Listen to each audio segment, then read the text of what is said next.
How to file ER1 return? ER1 return किसे file करने की जरूरत है?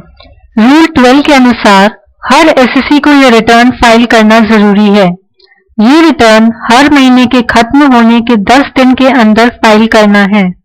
इसके साथ ही रूल 2E ने एसएससी को डिफाइन किया है, जिसके अनुसार हर वो व्यक्ति जो ड्यूटी पे करने के लिए लायबल है उसे एसएससी माना जाएगा और उसमें ऑथराइज्ड एजेंट भी शामिल है। ये रिटर्न कैसे फाइल करना है?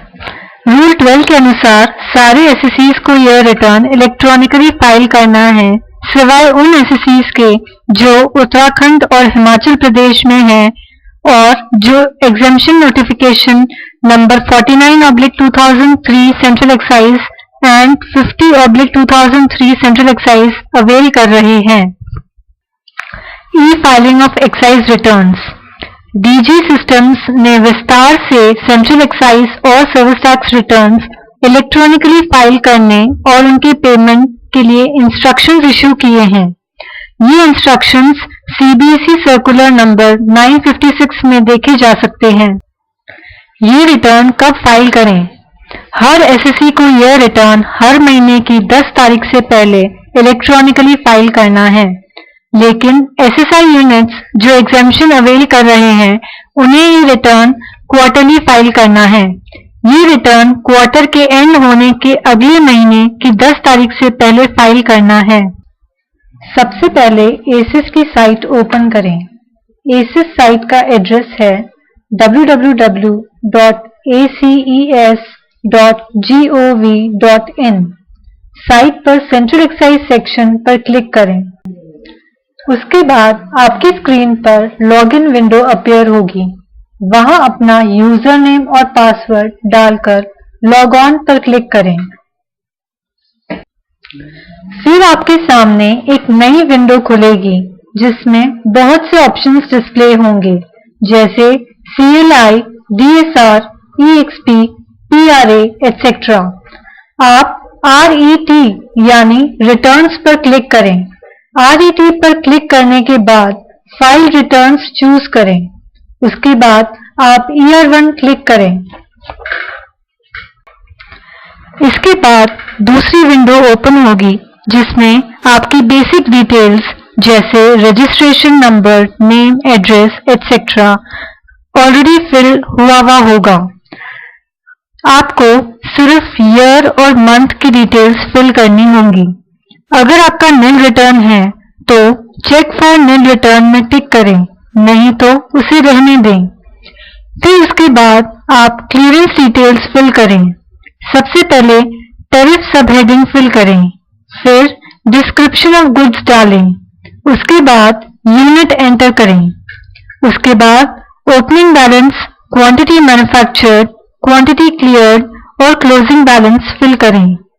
नेक्स्ट क्वांटिटी क्लियर्ड की एसेसिबल वैल्यू एंटर करें और आखिर में टाइप ऑफ क्लियरेंस चूज करें, जैसे कि होम क्लियरेंस या एक्सपोर्ट। एक कंप्लीट रो फिल करने के बाद ऐड बटन पर क्लिक करें ताकि दूसरे प्रोडक्ट्स की डिटेल्स भी एंटर हो सके। सारे प्रोडक्ट्स की डिटेल्स भरने के बाद नेक्स्ट बटन पर क्लिक करें। अब नई विंडो ओपन होगी जिसमें डिटेल्स ऑफ क्लियरेंस पहले से ही अपीयर होंगी। अब आपको कोई नॉन टैरिफ नोटिफिकेशन अवेल कर रहे हैं तो उसकी डिटेल्स देनी है। इसके साथ ही अगर कोई टैरिफ नोटिफिकेशन का बेनिफिट अवेल कर रहे हैं तो उसकी डिटेल्स भी देनी पड़ेंगी। अगर आपका प्रोडक्ट पर नॉर्मल रेट ऑफ ड्यूटी लग रही है तो आपको टैरिफ नोटिफिकेशन स्पेसिफाई करने की जरूरत नहीं है। इसके बाद स्पेसिफाइड रेट ऑफ ड्यूटी से ड्यूटी पेएबल कैलकुलेट करके लिखें। इसी तरह से सारे प्रोडक्ट्स की ड्यूटी पेएबल कैलकुलेट करके एंटर करेंगे।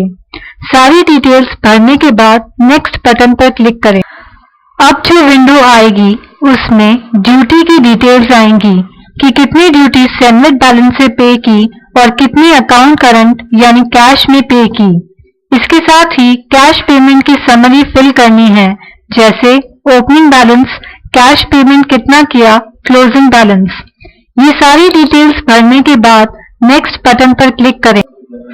नेक्स्ट विंडो में sender credit taken and utilised की डिटेल्स आएंगी। यहाँ हर ड्यूटी का सेपरेट कॉलम होगा, जैसे CENVAT, NCCB, education cess, SHE cess, etcetera. सबसे पहले ओपनिंग बैलेंस एंटर करें।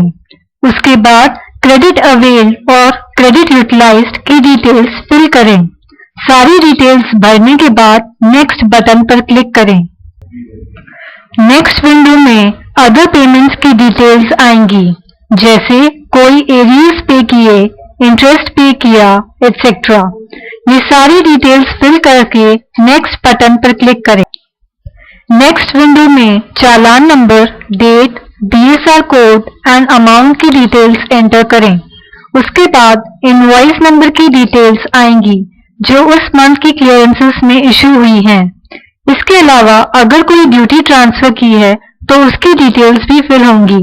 सारी डिटेल्स एंटर करने के बाद सेव बटन पर क्लिक करें। नेक्स्ट विंडो में आपने अब तक जितनी भी डिटेल्स भरी हैं सब एक डिस्प्ले शीट के फॉर्म में आएंगी। यदि आपको कुछ चेंज करना है तो आप मॉडिफाई बटन पर क्लिक करें, नहीं तो सबमिट बटन पर क्लिक करें। सबमिट पर क्लिक करते ही आपके पास एक्नॉलेजमेंट मैसेज स्क्रीन पर डिस्प्ले हो जाएगा, जिसमें लिखा होगा return has been successfully uploaded. इस एक्नॉलेजमेंट का प्रिंट निकाल कर अपने पास रख लें।